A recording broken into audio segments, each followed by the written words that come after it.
Ngaphambi kokuba ke abantu bahlangana spiritual, okusho ukuthi wonke umuntu lozohlangana naye, ukuhlangana kwenu kusuke vele sekuverifyiwe even lemimoya.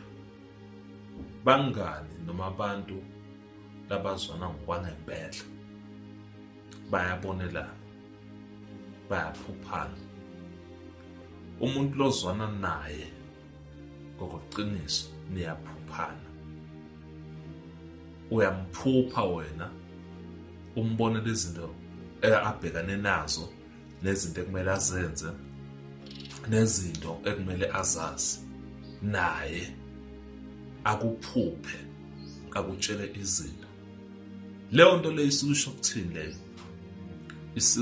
Isuke isho leyo nto lokuthi imimoya yenu isihlangene, iy'dalwa zakhe ney'dalwa zakini zakubo ziyahlangana, ziyakwazi uku-communicate-a, zishere i-information, okusho ukuthi lapho lobudlelwane bamathonga bamadlozi busuke sebuhlangene phakathi kwenu, ukuthi nina nikwazi ukubonelana izinto.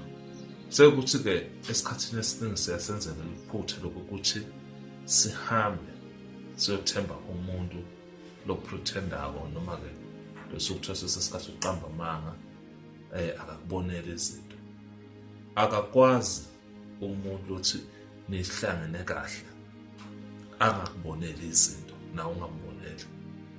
Mangabe niphila nizwana, ningabonelani iy'nkinga enibhekane nazo noma nje izinto, kukhona inkinga lekhona lapho.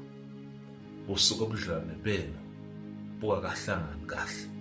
Ikhona-ke ingozi-ke leba khona-ke esimeni zezinto ey'kanjalo.